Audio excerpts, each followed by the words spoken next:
ভোটের বাক্সে লাথি মারো, বাংলাদেশ কায়েম করো।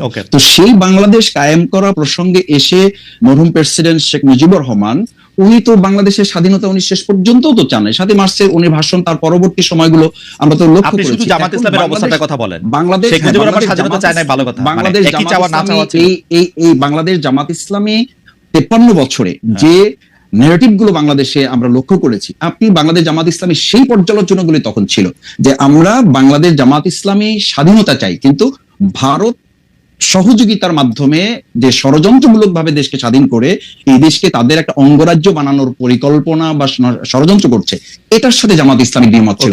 আপনার পরিষ্কার অবস্থানটা হচ্ছে 1971 সালে শেখ মুজিবুর রহমান স্বাধীনতা চায় নাই, কিন্তু জামায়াতে ইসলামী স্বাধীনতা চাইছিল, এবং চাইছিল হচ্ছে ভারত সাহায্য করবে না এরকম একটা অবস্থায় স্বাধীনতা, তাই তো?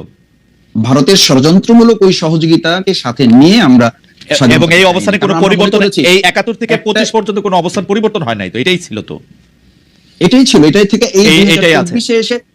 আপনারা কি মুক্তিযুদ্ধকে মেনে নিয়েছেন, নাকি এইখানে আপনাদের একটু আলাদা জায়গা আছে জনাব মাসুদ? মানে এতদিন পরে সেই প্রশ্ন করাটাই আসলে অবান্তর, এই কারণে যে বাংলাদেশ জামাত ইসলামী, ইসলামী ছাত্র শিবিরের এই চেতনাকে ধারণ করে শুধু করে নাই। আপনি দেখেন 2010 সালে আপনারা তো মুক্তিযুদ্ধের কথা উঠলে বলেন এটা ভারতের ষড়যন্ত্র, এটা খারাপ জিনিসই মনে হয়, শুনে তো ভালো জিনিস মনে হয় না এটাকে। আমরা বলেছি যে যখন দেশটা স্বাধীন হয়েছে সেই স্বাধীনতাটাকে অর্থবহ করে এবং এটা ধারণ করার ক্ষেত্রে জামাত ইসলামী প্রমাণিত এবং পরীক্ষিত। সরকার বলে দিয়েছে তো টাইমটা, এইবার নির্বাচন কমিশন 3 মাস 4 মাস 5 মাস 6 মাস আগে ঠিকই বলবে, আপনারা একটু ধৈর্য ধরেন। নির্বাচন না, এখানে আমরা কিন্তু অধৈর্য ধরছি, আমরা দেশের আপনি এখন অগস্ট মাসে নির্বাচন চান, আমরা একটু মুভ ফরওয়ার্ড করতে না, অগস্টে নির্বাচন চান, অগস্ট মাসে নির্বাচন। এটা বন্যা বর্ষা সবগুলোর মধ্যে, বন্যা বর্ষার মধ্যে কি মানুষ রাজনীতি মিছিল মিটিং করে না?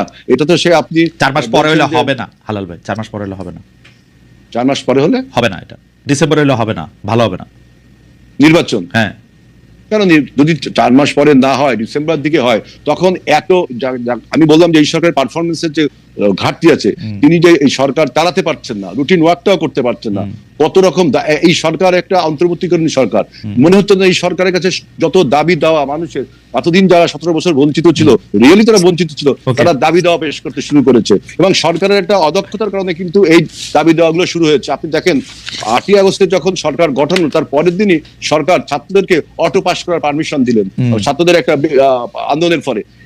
এই যে সরকারের অদক্ষ একটা আপনার সিদ্ধান্তের ফলে সমস্ত বঞ্চিত শক্তিগুলো এখন সরকারের উপরে, আপনি বলছেন যে সরকার অদক্ষ শক্তির জন্য।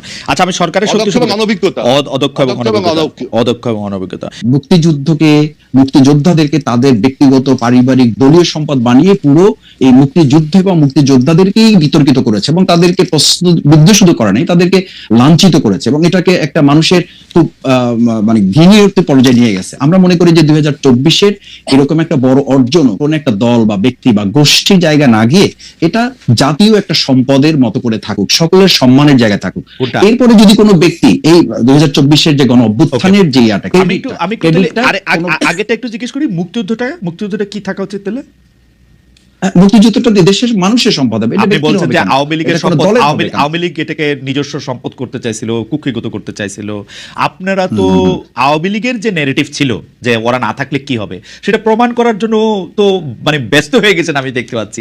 ইসলামিক ছাত্র শিবিরের এটাকে প্রত্যাহার করা হয়েছে প্রকাশনাটা, কিন্তু আমি ইসলামিক ছাত্র শিবিরের সেক্রেটারিকে নিজের মুখে বলতে শুনছি যে এটা কেন জাস্টিফাই আসলে ওইটা এখানে থাকার জন্য। আপনি জানেন যে এটার মধ্যে থেকে ও নিজের মুখে উনি বলছেন টেলিভিশনে যে এটা একটা ধারাবাহিকতার একটা অংশ, একটা লেখক এটা মনে করছেন, আমাদের মধ্যে থেকে এটা এরকম নানা ধরনের এটার মধ্যে এটা হয়। এবং সেই বক্তব্য কি ছিল?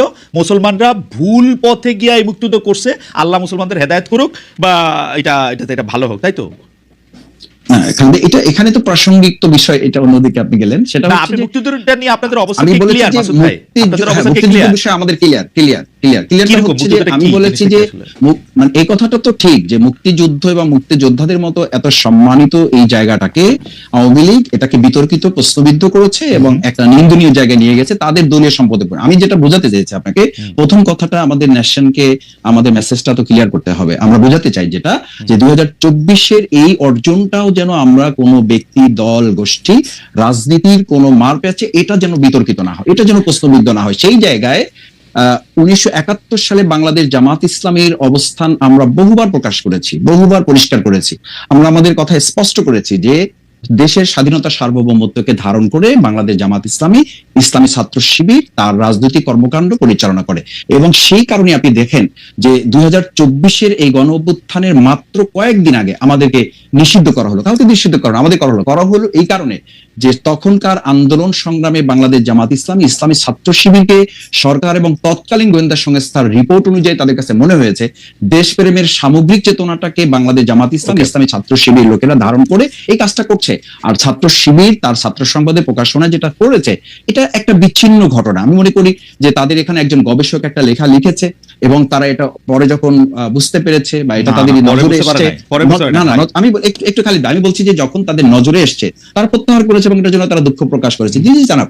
এখন আমি যদি আপনাকে আরো ধরি যে এটা তো এই নেগেটিভটাকে যদি আপনি ওভাবে নেন, আমি এটা মানে শ্রদ্ধা রেখেই বলছি যে আমাদের এখন বাংলাদেশ জাতীয়তাবাদী দল বিএনপি ওনাদের ওখানে যে মহাসচিব হিসাবে শ্রদ্ধেয় মির্জা ফখরুল ইসলাম আলমগীর সাহেব উনি কাজ করছেন, ওনার বাবা সম্পর্কে আমাদের কাছে কি মেসেজ আছে? তো সেজন্য কি বিএনপি কে এখন ক্ষমা চাইতে বলতে হবে, বা আমরা কি বলবো যে মির্জা ফখরুল সাহেবের শ্রদ্ধেয় মরহুম পিতা মির্জা রুহুল আমিন চোখামিয়া 1971 সালে উনি ঠাকুরগাঁও জেলার অন্যতম স্বাধীনতা বিরোধী হিসাবে 710 জনের একজন ছিলেন।